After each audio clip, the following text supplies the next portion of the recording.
To be Born by Aunt Gertrude's Raspberry Jam. Chapter 1. Author Note. This is my very first fanfic story and kinda don't really know what I'm getting myself into. My grammar, punctuation, and storytelling is very raw. I'm sorry, but there's a lot more to come after Chapter 1. So bear with me. It's not a one-chapter deal. I will warn you that this chapter contains so much exposition, so hang on tight. I will more than likely not ever have a fixed schedule for updating this fic, but I will finish it if it's the last thing I do. I know that Courage the Cowardly Dog isn't the biggest show on the planet anymore, but it doesn't change the fact that I'm still going to be involved in it. Anyways, please enjoy what I have so far. Thanks for reading, and cheers. Chapter 1. A Cordial Day in Nowhere. Nowhere, Kansas, as the town was named, wasn't ever entirely devoid of light. Its night sky was always full of stars, which always shined the brightest there. Under the stars were usually kidnappings, murders, burglaries, ugly monsters, and the less fortunate. It was always a pretty night in such an ugly town. The town has had a long history of such bizarre occurrences pretty much daily, but not tonight. Tonight brought some cool winds, as winter was drawing nearer. But nothing else. There were no kidnappings, no murders, no burglaries, and no ugly monsters. Nowhere's tragedies have started becoming more like urban legends as things have gradually started improving for the best. Even the more petty crimes have become more rare. And tonight was the first night ever that nothing truly happened in Nowhere. And Courage almost knew that on some spiritual level. Ever since he was found by Muriel as a pup, Courage had worked sleeplessly to guarantee her safety. And when he had time, the safety of her husband, Eustace. He and Eustace didn't quite see eye to eye, but deep down inside, he still really cared about him, whether the old man cared or not. But after losing his parents, Muriel became Courage's sole reason to live and sacrificed everything he had to keep her breathing. Living just outside of Nowhere, the family had encountered their fair share of foes, disasters, or just straight creepy sightings and sounds. After about an unreasonably canceled TV show's worth of encounters, things finally started to gradually subside. For years, it seemed like something new was happening every single day. But ever since Courage was harassed by a perfectionist phantom, he noticed that the encounters have become way less frequent. By that night, it had been exactly 64 days since they have had their last encounter. Courage kept count, first out of fear, but now as a hobby. Without death knocking at the door every night, Courage and his owners have since then lived their lives rather peacefully.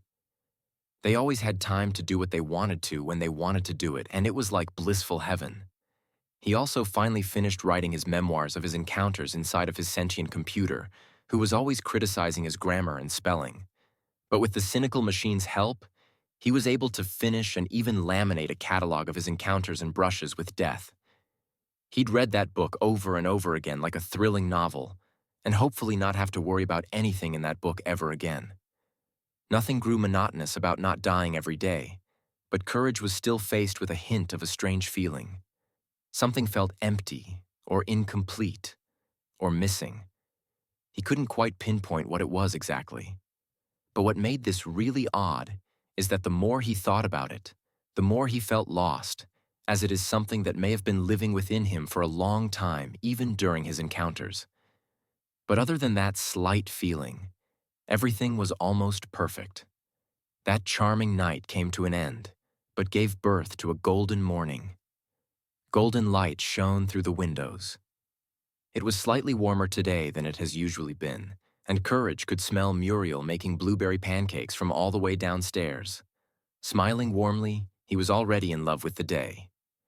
Feeling immense loads of happiness and vivacity within his doggy self, he jumped upwards with a "Yeah!"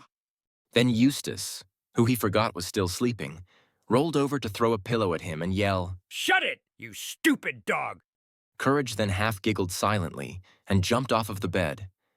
He made his way out of the room and slid down the banister of the stairs only to crash at the very bottom. Muriel then peeked into the living room from the dining room.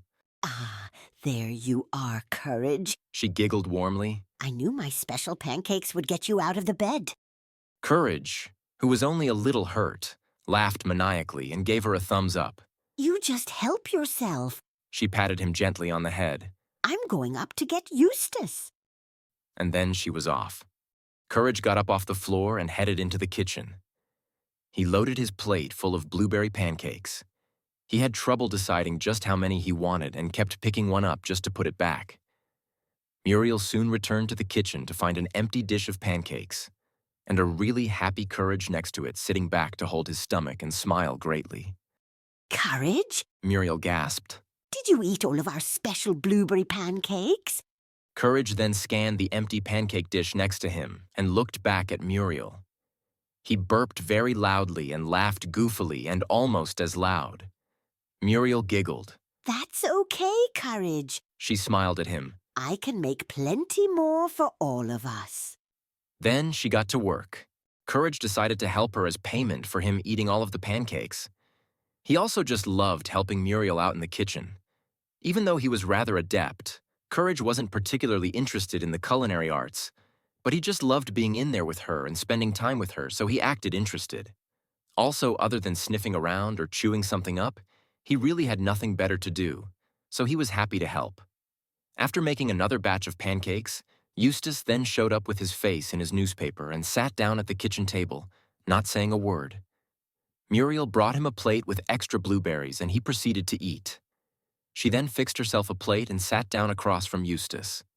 But right before she touched her fork, she realized she was missing something. Oh, I forgot butter, She said. But before she could even get back up, Courage pushed her seat right back in for her and brought her the butter. After smearing a fair amount, she reached for her fork until she stopped again. Courage watched her intently. Oh, tea. She said. Courage went and got the teapot from the stove and poured some into her mug. His eyes remained on her, just waiting for her next need. She reached to stop again. Oh, syrup. She said. Courage happily went to retrieve it from the counter and handed it to her. After pouring a large amount, she reached for her fork again. Courage was completely fixed on her every move. This time she grabbed the fork and scooped up some pancake. Right before she could take a bite, the washing machine in the basement was heard as it indicated that the load needed to be swapped. She started to set her fork down as Courage zoomed into the dining room and into the basement yelling, Don't worry, I'll get it. He happily smiled as he switched the load of laundry, knowing that he was doing a service to the one he loved most. This was his life now, and as simple as it seemed, he absolutely loved it. Even if there isn't a monster, he'd help Muriel with anything to the very end. After he finished the laundry, he went back up to the kitchen to find Muriel putting the food away and no Eustace. He went over to help Muriel with the food, and that's when she noticed him again. Ah, Courage. There you are. She said. I was wondering where you ran off to. Didn't she see him race up before she could to do the laundry for her? And she never came down to check on him or the laundry either. This was a little odd, but he ultimately decided to ignore it. Eustace thinks it'd be a grand idea for us to go see a picture show. She said. I told him that we'd like that. Now, wouldn't we? Uh-huh. Courage replied as she scratched the side of his muzzle. After the kitchen was clean, Muriel went to get Eustace and they were off to town. As they drove through town, Courage took note of the happier people and the cleaner streets. There were also less homeless around, which meant faster and safer travel for everyone, and of course it also hopefully meant that most people were doing better now. Courage crawled on top of Muriel and stuck his head out the window and stuck his tongue out. He was truly embodying his happy doggy spirit now. When they arrived at the movies, they had 3 movies playing at once. They had a comedy, a horror, thriller, and an action-adventure.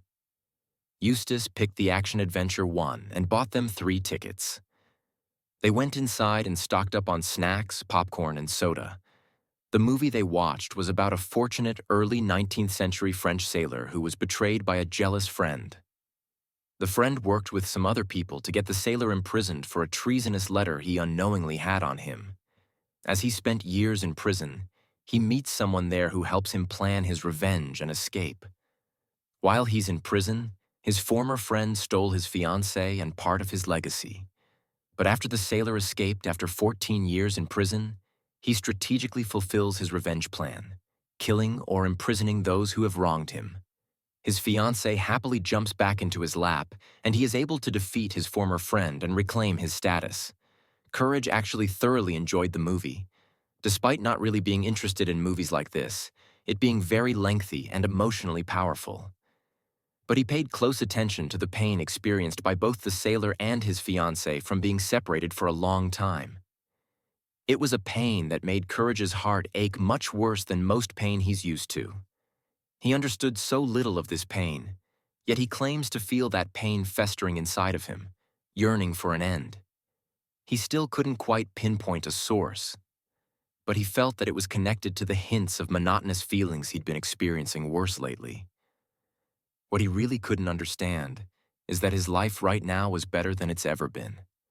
His home has finally been pretty much permanently safe.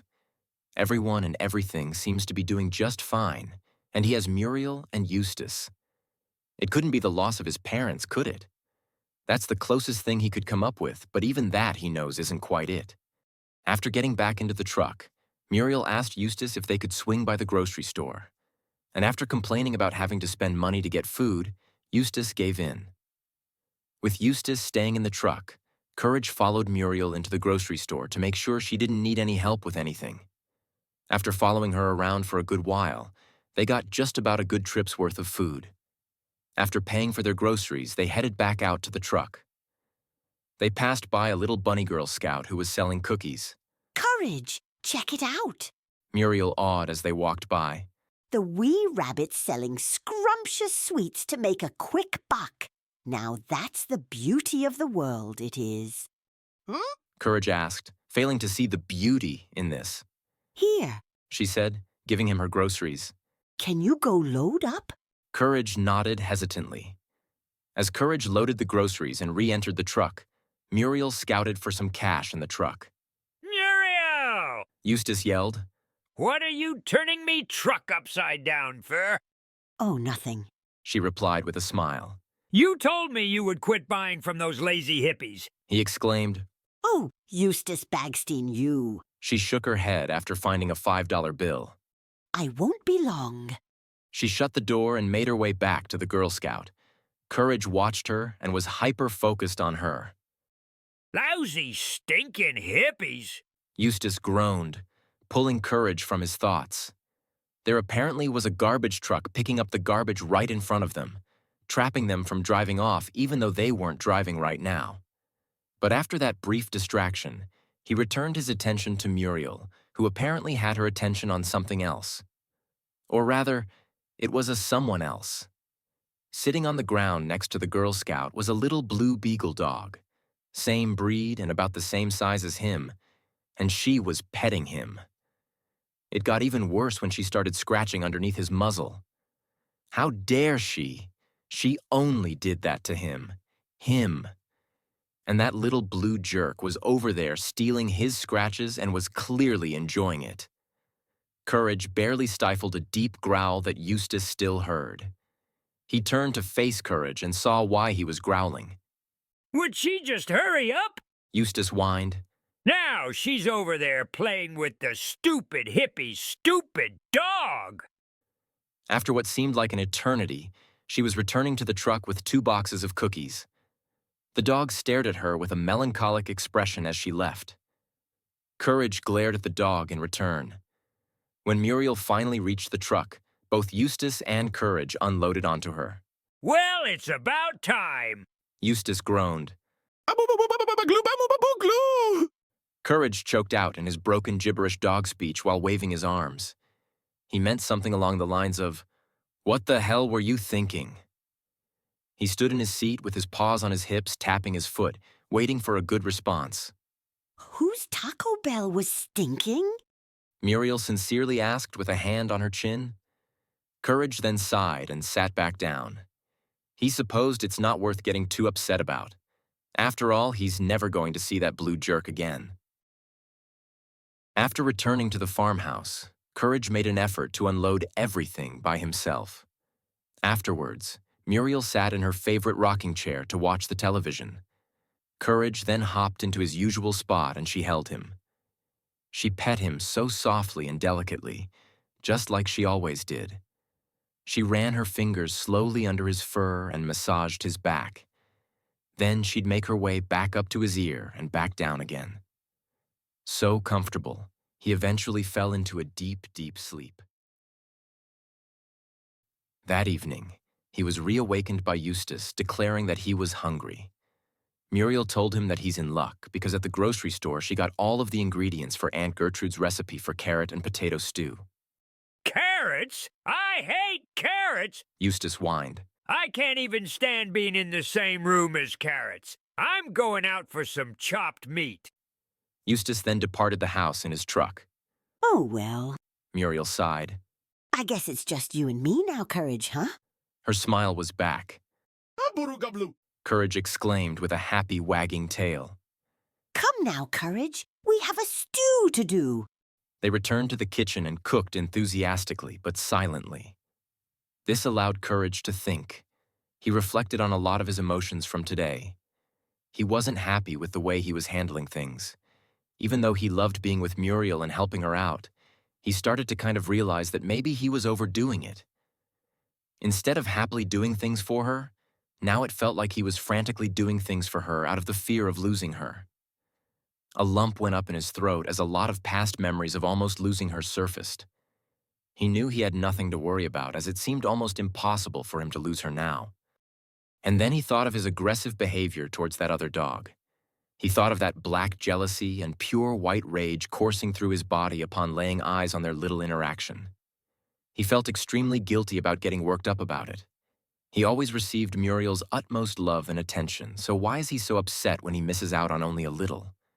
And recalling the appearance of the dog looked stray, homeless, and pathetic, and really the least he could do is offer him some of Muriel's love. Not to mention Muriel, being the pure, loving soul she is, was just sharing love and affection with another being, especially one who is less fortunate. Courage, now feeling a little depressed at how awful he is, started feeling nauseous and threw in a towel in helping Muriel with the meal. Muriel, reading his emotions, told him to take it easy. He laid on the rocking chair and closed his eyes to try to ease off his nausea and emotions. He eventually drifted off to sleep again. Courage? Courage? Muriel was trying to wake him up with a soft voice. Courage, how are you feeling? He quietly muttered some disembodied gibberish before laying his head back down. Well, Eustace just got back home and refuses to visit the bathtub. He's already in bed, and that's where I'm heading. Feel free to join us if you want. If not, then good night, my little Courage. She planted a little kiss on his forehead and he smiled. He continued to lay there with his eyes closed long after she left. He still felt her warm presence from the kiss on his forehead, and that made him as happy a dog as he could be. It was so dark and so quiet now, but it was all very comforting for Courage as he knew nothing bad was going to happen. But then he got this feeling in his gut. The feeling of that kiss faded. He no longer felt safe. In fact, it felt like he was being watched. He then snapped his eyes open and scanned the room. When he didn't see anyone, he scanned the windows, where he still didn't find anyone. Even though the coast seemed to be clear so far, he still couldn't shake that uneasy feeling inside of him. He got up and started scanning the whole downstairs portion of the house. He was searching in the dining room when he might have heard slight jiggling on the outside door from the kitchen. It was very subtle, but loud enough in this quiet house to hear it. He went into the kitchen and looked out the windows to find nothing. Then, against his smart side, he decided to go outside and look around a little. He opened the kitchen door to go outside, and that's when he found out how much louder it was out there. The bugs were making loud noises, the wind was howling through the power lines, and everything was out in the open. He ventured out a little and peeked around both corners of the house. When he saw nothing, he went back inside and locked the kitchen door again. But it didn't make any sense. He still bared that uneasiness and swore that he heard something coming from the kitchen door before he unlocked it and went out. But then, that's when he caught on to a foreign scent. It was very subtle, But he knew all of the scents in this house like the back of his paw, and this scent did not belong. In fact, this scent was not here the last time he was here. So he sniffed around the kitchen for a little while. He found a spot on the floor in the middle of the kitchen that seemed to carry an abundance of that smell. He stopped there and sniffed until Achoo! he sneezed super loudly. Gesundheit. An unfamiliar muffled voice silently spoke from beneath the kitchen sink. Courage was startled by the unexpected response. His jaw dropped to the floor. Was somebody seriously this dumb to give themselves away like that? I mean, really? Who's there? Courage asked, a little scared now. No response. Courage then slowly advanced towards the sink. Being cautious in his steps and trying to be careful like he used to always do, he was already planning his next move. As he was only a few steps now, he was going to open that door and... Suddenly, a dark figure pounced from beneath the sink and pinned him on his back on the kitchen floor. When the stars in his vision faded, he found that he was nearly nose to nose with the blue dog. End of chapter. Author note: congratulations. You have made it past most of the exposition and continuation of the show parts. Now that the original character has arrived, things are about to shift into a wacky direction. If you've made it this far, good job and thank you. There is always more of this story to come, so stay tuned.